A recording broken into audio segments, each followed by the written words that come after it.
Welcome, everybody, to another episode of Silent Fire. That's right. And I'm Joshua Hoffert with Wind Ministries, and this is Colin and Cole. I'm the rector of this church and another one in Summerside. Yeah, two churches. Yeah. Where have you been? It's been a long time. Where have we been? Where have we been? Yes. I was editing one of the last videos, and all of the things we said were about Christmas.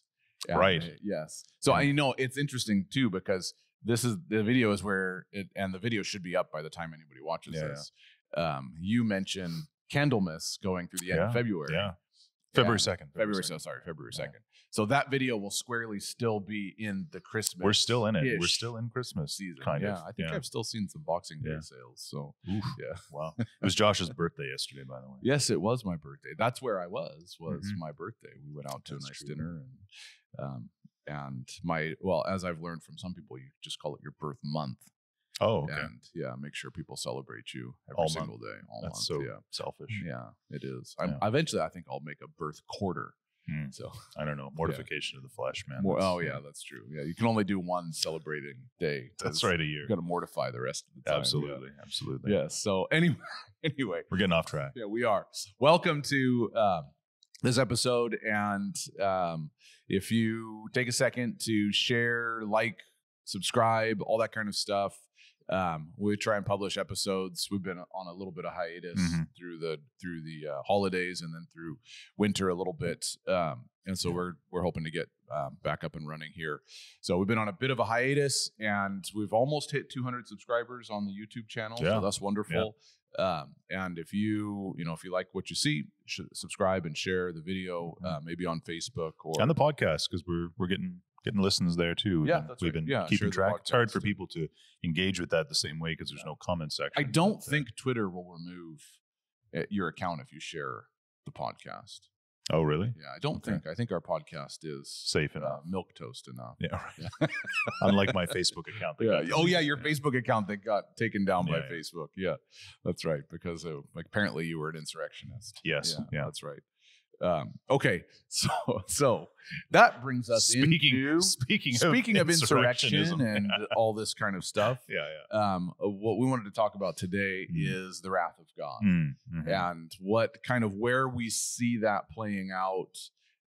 One, scripturally; two, theologically. Both those things should be congruent with each other, but we hope oftentimes they're not. Yes, it's funny, and they are in themselves, but not often in the one who's talking about. Yes, very good, very good. Yes, one does inform the other. We in the prophetic movement that I'm part of, right, or just prophetic ministry that I'm part of. I don't necessarily like classifying it as a movement. One of the functions in Ephesians 4, as it relates to, says he's given some gifts or some graces to be apostles, some to be prophets, some to be evangelists, pastors, teachers. That's probably an episode we should talk about at one point, because the Evangelical charismatic church really likes to talk about those things. Right. Yes. And really likes to officially title people that way. Anyway, the outworking of all of those things is that they would establish sound doctrine, right? That's one of the things that it says in there. And I would posit the theory that most of the people that are known for their bad doctrine are people that adhere to those particular titles. It seems kind of backwards. No. So anyway, I can't remember where I was going with that, but we're supposed to be known for establishing if the charismatic church fits within there. Yeah, we're supposed to be known for establishing sound doctrine, and we're known for being distinctly unsound in our doctrine. So it's just an interesting thing. Yeah. So we'll want to talk about the wrath of God, because I think there's, not that we're going to answer all the questions, but there seems to be a lot of misunderstanding, or just what sounds logical but isn't biblical. Right. Or even, you look at the history of church and how people tend to, it's easy to highlight and it's easy to de-wrath God or remove the whole idea of a wrathful God in an age when we are so financially stable, or economically stable, in terms of war and politics and all this kind of stuff. We're largely we're in a very stable age. Yeah. Right. Even too, like I don't want to. Well, this isn't getting off track, but like even in our health, right? Like it wasn't that long ago when our lives living health was always just sort of on a knife edge, right? Infant mortality was far more common, before the advent of modern medicine. And you can see that reflected, I think, in our tradition, when you read prayers for the sick, right? We have these services for the sick, and you can see that, like, even as recently as the 1920s, our prayer books had prayers in it that were very much about, like, you praying with the sick person and asking them to discern why it is that God, sent this upon them, right? So there is this the idea cross that they would bear, though. Right? Where now, I mean, that's like you would never find that in a contemporary prayer book. You can, and that's in the charismatic church. You could never. It would be very non-PC to say that God made someone sick. Right. Which, and again, like you said, 100 years ago, that was not that was because of the advent of modern medicine and penicillin and all that stuff, right? Where it was distinctly looked at as a suffering was a mark of either God's judgment or God's purification of you, right? And so we live in an age where it's much easier to look at God as this kind of lovey, fluffy being because we have it so easy. And it was much more difficult in, say, medieval or even Renaissance, pre-Enlightenment times to look at and understand. I mean, it's no surprise to me that some of the language around the perfectly just God who requires a perfect sacrifice is really distinctly medieval. And you not necessarily see that type of, the whole kind of legal system behind the atonement. You don't really see that in the early church fathers. It's distinctly not there. So the early church fathers talk a lot about the battle that Christ waged against darkness. It's much more dramatic in their language, in their understanding of the atonement. And when you get into the Dark Ages, everything kind of goes to crap. And all these people are talking about this angry God. So it's easy to see how, we can make sure God can be loving because we don't really ever have to think about some of the harder things. Sure. So anyway, one of the things we were talking about this, that one of the things that evangelical theology likes to do is to place on the a couple different things. To place on the moment of Jesus on the cross. Right. Yeah. It's fun. Actually, just a side note, I learned the other day that to Colin and to Anglicans, it's Christ. It's kind of like, it's almost insulting to refer to him as Jesus. Well, maybe not insulting, but it's like the lower. In some ways, yeah. And I mean, I said to Josh that I was like, I find it funny that so often Anglicans and I mean, I guess Roman Catholics and in the Orthodox, Christ is sort of, when we talk about Jesus, we call him Christ. But then I almost never hear it from evangelical charismatic friends.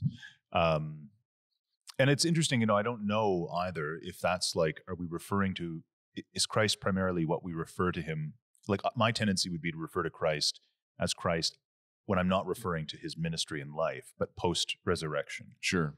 Or pre-resurrection? Pre-incarnation, I should say. Or pre-incarnation. Yeah.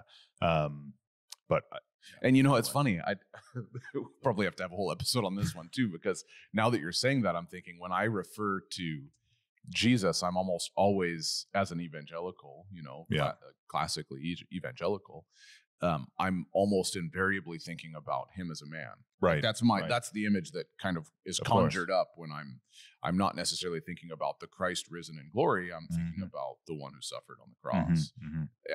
And so I haven't even thought about this before, but when I talk about Jesus, I distinctly think about the earthly ministry of Jesus. Yeah.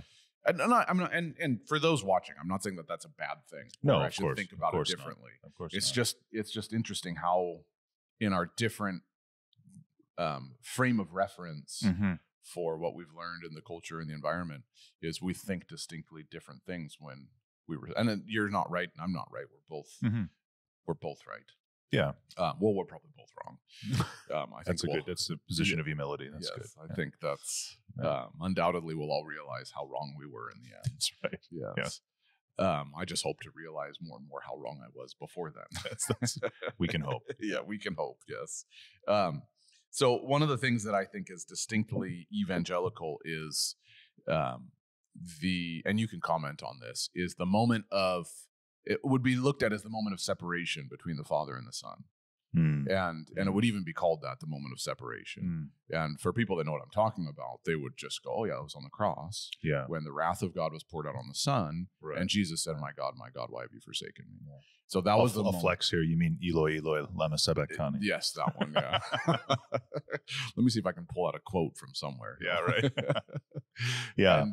And so that is to me, in my writing or my reading and studying, that seems to be a distinctly evangelical thought process, that somehow the Father turned his back on the Son, and sin was poured out on the Son in that moment, and the Father kind of couldn't bear to look at the sin and so there's this distinction of division between the Father and the Son. When the wrath was poured out on Jesus. Yeah. And so I'm wondering what your thoughts are about that. Well, I think how close are you to that, I guess? How close would you be as an Anglican to that? And how far away would you be to that? I think we've gotten into this. There's something similar to this before, where I've said, I kind of there's something in me that just sort of clicks in my head or recoils a bit whenever I hear a statement where someone goes, God the Father couldn't do that, couldn't look upon the Son, and I'm like, I don't know about that, know. But in terms of your question, we, again, as Anglicans, it's we're the most vague tradition, because it's we don't really have, we don't really have. But I don't think that. I don't know if we think a lot about that moment. I try and preach about that moment. That's a big thing for me at Easter time is in my preaching is to bring that up, because I think that is the moment that sort of illustrates the atonement, right? Where you can kind of be look, this is what's happening. And his cry to the Father is I don't think that's something, I think in that moment, some part of Christ at least did feel totally abandoned. Sure. Right. Or we can say that at least. But in terms of the Father, pouring out this wrath upon the Son, the wrath of the, against the sin of humanity. Certainly Christ took that with him upon the cross, but to then say the Father can't look at it. Right. And that Christ is truly abandoned in that moment. Well, and that's because what he's doing in that moment also is quoting Psalm 22. Oh, of course, right? Of course. And because Psalm 22 starts out that, my God, why have you forsaken me? Sure. And it strikes me that it's similar to how he quotes Isaiah 61. Right? Yeah, right. The Spirit has been poured out, or not the Spirit. The Lord has anointed me to preach a good news, that kind of stuff, right?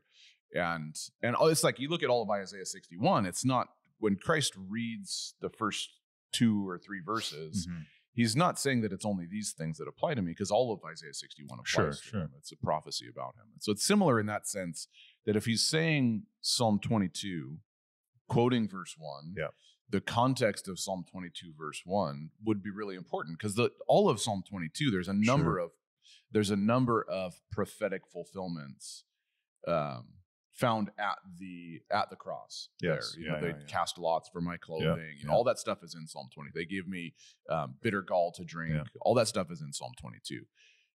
And it strikes me that Psalm 22 doesn't end on the note of abandonment. Psalm 22 ends on the note of trust. And even though this is happening, even though it looks like everything's falling apart, I still will trust you. God, right? That's Psalm 22. Yeah. So if there is a feeling of loss or emptiness in the moment of the cross, which I'm not saying that there wouldn't be. No. Because that's, great suffering, right? There's still this disposition in Christ of, and into your hands I commit my spirit, or I commend my spirit. That's kind of the end result of Psalm 22. Is this great cry of anguish, but trust, and this almost this wrestling of, even though everything's so difficult, I still am choosing to trust. Yeah. That. So I don't know that you can say. Yes, I think you can say, like you've said, that the wrath has been poured out, like this judgment against sin, sure. this God's total abhorrence to sin mm-hmm. is restitution is right there on the mm-hmm. cross for mm-hmm. that. But I've always been uncomfortable, just as I've thought about it too, of referring to the Father sort of turning his back. Oh yeah, son, no, right? yeah, and so that's so. But what happens then, if that's the framework? I've noticed this in evangelical circles, that if that's the framework, that people that kind of go that there's something wrong with that, mm-hmm. they start to invent lots of hoops to jump through, to try and find a loving God. Right. And so I remember one author, he talked about de-wrathing God was literally the language that he used, right? Yeah. And so kind of his approach was, well, you can't, any type of emotion that you read into God, you're anthropomorphizing God. So you're placing human characteristics on him, and he doesn't have those human characteristics. So you can't, if you speak of him as having wrath, it has to be a metaphor. It can't be actual wrath. Uh-huh. Did he say the same about love? Well, that one he might like. Yeah, right. Yeah. I can't remember it. Yeah, it was a blog post that was talking about a longer book and all that. So I didn't actually read the whole book. So full disclosure. Mm-hmm. But I just thought how, and you had said this when we were talking about it, is your mic drop moment was going to be they're one and the same. Wrath and love. Right. Yeah. Yeah. And so I'm curious what your thoughts are. Well, I mean, I've and I don't have, I've not fully worked this through or thought this through. So heresy warning. Yeah, that's right. Yeah. Trigger warning. Yeah. Watch out. But one of the things I have talked about, even in Bible studies in the parish, where I'm like, people, we read things like we might come to, right now in morning and evening prayer, we pray, the daily office of morning and evening prayer every day, and we read a portion of the Old Testament and a portion of the New Testament. Right. And we've been going through since Epiphany, January 6th, some of the minor prophets. Okay. And so, you find a lot of stuff in there that when we've studied it in the past as a group, people are like, this is ugly. Like, this isn't God. Right.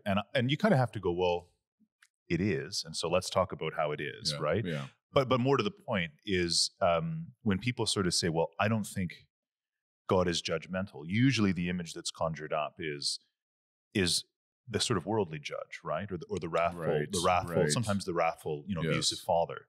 And I have to say, look, I don't think that God's love is separate from God's judgment or God's wrath. And I think in a way, I mean, this is what, as I'm reading through, I think we're going through Micah right now, or Hosea. And I mean, when you read it all, what's clear is that the wrath is being poured out upon that which is sinful and wrong, and abuses the poor, and doesn't, is not doing what they're meant to do, right? And so in that judgment upon sin, in that wrath that's poured out upon sin, there's also a kind of judgment, a good judgment being poured out upon those who love and follow God, right? And that, I think it does, in some sense, that judgment has a purifying kind of aspect that brings us into the love of the Father, brings us into a better and deeper relationship with God, and more aware indeed of our own frailty and sin. And I think this plays out. I mean, this is, we said earlier, talking about judgment and sickness. I mean, I would say to people like, no, I don't think God, gives you cancer to teach you a lesson. Right. God is not sort of, rubbing his hands together going, all right, who am I going to strike with this fatal sickness today, so that they can learn that they shouldn't love their car more than they love whatever. You know what I mean, right? They shouldn't be lustful, or they shouldn't be this. But I think in those moments, like these God can use these as a judgment for us to kind of, come to a deeper understanding of the way that we are living. Like, I don't know, there's a book, I've preached on this before, a book called The Diving Bell and the Butterfly. Okay. Which is... they made a movie out of that. There's a movie too, yeah. That's right. So the original book was this story, and it doesn't really, I think, in the end, have a super Christian bend. I don't think the guy really had a Christian conversion, but it illustrates the point where he was like this like fast-living French, I think he was a magazine photographer or something, fashion, fast life, mistresses, drinking booze, all this stuff, fast cars. And one day he has this like horrific stroke and is basically catatonic, except he's completely awake, locked in syndrome. So he's completely awake and aware, but he can't move anything except one eyelid.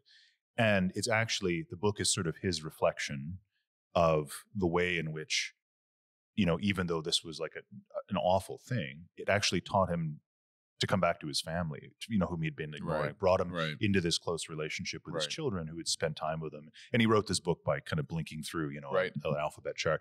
But the point is that, no, I don't think that God's wrath is poured out upon us necessarily simply to kind of, I'm going to punish you for sin. But I think that, wrath, judgment, and love, we're all kind of talking about the same thing. Right. And these things are given and are used to, or can be used by God to actually bring about redemption and healing within us. Right. And I don't know if I've gone off track from your question. No, I don't know. It's a good conversation. Sometimes you wind up. There is an early church father, and it's something like Lactantius or Lactatius. Lactantius. Yeah, Lactantius. Okay, there you go. The Divine Institute. He wrote about the anger of God, and part of his point was, and you basically alluded to this, that if you remove his anger, you have to remove his love. Right. And so you can't have one without the other. Yeah. And essentially you have a neutered being, and a being that's devoid of any thought, feeling, or care. And to remove his anger means you remove his care, and to remove his care means you remove his love. So what you can't have one without the other. Yeah. And so he made some really good points in there. And so if anybody wants to Lactantius. He did write it. I think it's on the fear of God or something like that. Okay. He was super early, like second or third super century, early, super early. And part of the response was because it's not necessarily a new conversation. No, right? No. You had Marcionism in the early church, which was the argument that we should throw out the Old Testament, and only have certain. That was Marcion, that we should only have these certain books in the New Testament that show us that, because Jesus came to show us that the Father is not like the Old Testament depicts him, because he's too angry in the Old Testament. Right. But Jesus showed the love of God, so we only need, and then we've got to remove some of the statements, because Paul kind of really harped having known the terror of the Lord, right? And but one of the guys that really influenced me, John Paul Jackson, he used to say his view of judgment was God going, okay, if that's what you want to do, I will. Right. Yeah. And that's probably, a way better way to say and more concise way to say what I said. Well, yeah, I liked what you said. But I think that's exactly right, is that it's like, and in a way that's what I see when I read the Old Testament. Right. The whole story of Israel is God being like, look, you make your bed, you got to sleep in it, kind of thing. Right. Yeah. And then everyone does it. And it's like, hey, wait a minute, this sucks. Right. And then it's just, they keep doing it. Yes. But that is it, right? That God is like, all right, I'll let you live in this muck. Right. And see how you like it. Right. And that's, I have 3 children, young children, right? This is, it's like you always have to teach them about consequences. Yeah. And it's like God's been trying to get that point across to us for however many thousands or millions of years, whatever your viewpoint is, billions, maybe, who knows? Are you a young Earth? Are you an old Earth? We know anyway.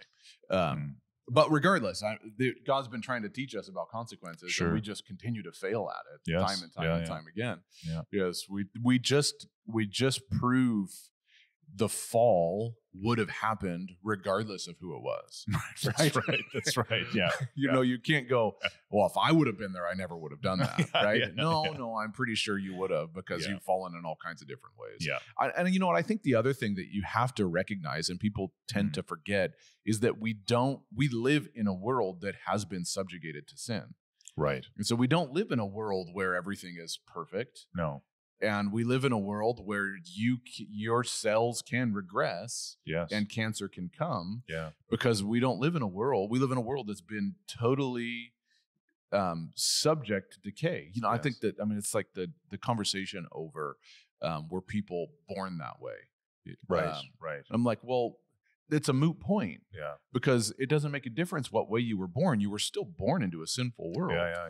So you are not the best representation of yourself. No.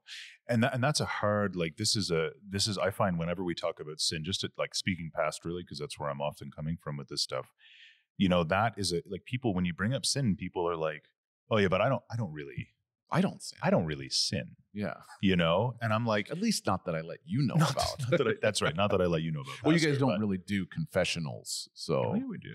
Well, not that you don't have the booth anywhere. No, we don't have the booth. We do it up there. Yeah.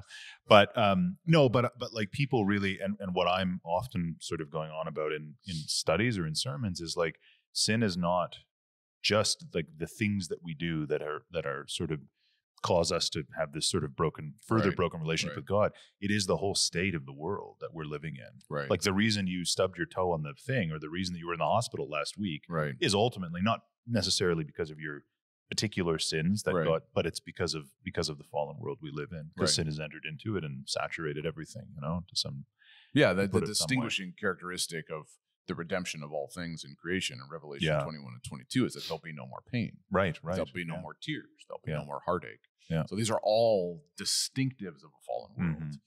And so to fail to understand that, and to fail to understand that all have fallen, all have fallen short. No one has lived a perfect life. And so we all would incur. I remember one guy, Francis Schaeffer. If you're familiar with Francis Schaeffer, this is so funny. It's like any evangelical would know who Francis Schaeffer is. Right? Yeah. He's like the catalyst for the fundamentalist. Okay. Yeah. He was a great theologian. I really Francis Schaeffer. I've read everything by Francis Schaeffer, literally, and he taught me to think. So I have utmost respect for Francis Schaeffer. And one of the things he talks about, I think it's in his book, How Then Should We Live, which is a great book for today. And anyway, I've been thinking about that book a lot lately. He said that if every man, based on Romans 2, if every man and woman had a tape recorder around their neck of all of the judgments that they'd ever made against anybody else and just played it back to themselves and held them to that standard. Yeah. You don't even need a holy standard. You just need your own self-inspired standard to be guilty. Yeah. It doesn't take anything more than that. Yeah. And I thought it was such an excellent point that if we just judged ourselves based on how we judge others, which is what Scripture says will happen, Jesus says this in the Sermon on the Mount. What you weigh out will be weighed against you. Yeah. You don't even need the perfect standard of God. Yeah. To incur any kind of penalty or to recognize some kind of That's a scary thought. It is. Yeah, it is. Yeah. And it should practically put us in the place of humility. For sure. And so there's that whole thing of God. I mean, John Paul used to say it was like God removing his hand. That was how he described it. And not so much him going, I'm out to get you. No, right. But him going, you, and this is Romans 1 where he says, and the penalty was the penalty that they earned, they got, basically. Yeah, right. The wrath of God is being revealed against all of mankind. Yeah. And that wrath is seen in the consequences. I mean, you just see it in Romans 1. It's like verses 13 on to the end of the chapter. The wrath is most decidedly anchored into the consequences people have for their actions. Right. The due penalty for their transgression at the end of Romans 1. Yeah. So you see it. It's like God's going, okay, if you're going to choose this way, then that's how it is. Yeah. And I've thought about this too, that when growing up as a young boy, when I acted out and got in trouble, my dad had to spank me or discipline me or whatever. Sure. I was angry at what I had done, running around and breaking a lamp or whatever, right? Something I shouldn't have been doing, not listening to my mom or disrespecting my mom, whatever. But I never once thought my dad hates me when he disciplined me. Right. And I think that's kind of the distinction people get, is that if God has wrath, that means he could hate. Yeah, right. And I think the only thing that Scripture says he hates is sin. And some people are going to look at Jacob and Esau. Jacob have I loved, Esau have I hated. Right. But there's a metaphor there that is the point of that statement. So that Jacob and Esau were pictured as, because Paul referenced, I think it's in Romans where he talks about this. The issue is sin and it's covenantal language. It's because that's the whole point, is that Jacob represents the new covenant, which is the promise of God, and Esau represents the old covenant, which is the revelation of man's unworthiness. You know, if you were just going to try and sum up your inability to fulfill the law. And so it's not so much that he chose, I don't think it's so much that he chose one individual and he said, I hate that individual. He was speaking in metaphoric language. And Esau represented the revelation of sin's effect upon humankind through the covenantal language between Jacob and Esau. And so I don't know that you could speak of it to me, reading into the wrath of God, hatred for some entity. And because I'm not, like I said, when my father punished me, I never got the sense, I wasn't like, I think he hates me. And obviously, you know, not speaking to the fact that we have some parents that probably have literally hated their kids more than they've loved them. You know, that's a distinctly different thing. I had a relatively good mother and father in my life. You know, they're not perfect, but anyway. So I just think that we kind of cross the line and make assumptions about what it means that God has anger, and it all kind of has to be summed up in the fact that God dealt with the anger. That he dealt sin a destructive blow on the cross. And so one of the things, like I was saying to you before we started, as we were just kind of talking about this, is I don't know that the right language is to say the Father poured his wrath out on the Son. I don't think you see that. That statement's not in Scripture. No. You know, you look at Isaiah, the suffering servant, and you kind of get some glimpses of that. He took the penalty for our transgressions upon him, right? And regardless, I'm not saying that I think you can theologically make that statement that Jesus kind of subsumed the wrath of God into himself, and whether expiated or propitiated, all that kind of stuff. Not in some. It's a nuanced thing. It is a nuanced thing. I don't think it's an easy thing to just say this is what it was. Yes, no, absolutely. I don't think it is. And that, you know, the evangelical, from the evangelical side, we try and do that doctrinally. Well, this is how it was. Right. You know, you say that the Spirit. One of the things that people tend to say is Jesus dies, goes into hell, preaches the gospel to all the deceased people that are in hell. And when he's raised again, he brings them all back with him. And you know, I can see how you piece that together in Scripture. That's fine if people want to do that. But the dogmatism that people say that with, that, well, the Spirit is the one who raised him from the dead. But you look at, well, Jesus said that the Father gave him the power over himself to lay down his life and take it up again, right? So it's not just as clear cut as some theologians want to make it. And so with that whole thing with the Father, it's a much better statement to say that God took the punishment upon himself. As opposed to the Father kind of implying this division where this momentary hatred the Father held for the Son.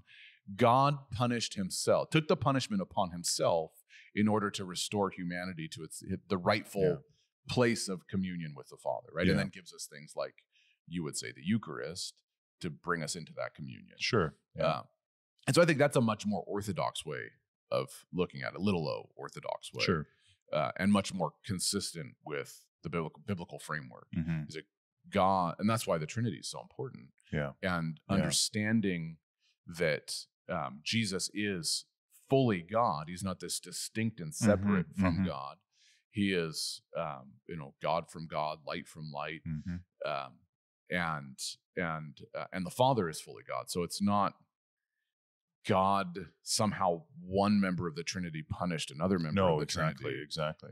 And I just think that if you don't grasp that, you just get so hooped in how you try and understand what happened there. And the inner workings of it, I mean, are ultimately kind of a mystery. They have to be. Well, you would say that you're Anglican. I would say that. Let me just find that comfortable middle ground where I don't have to make a strong statement either way.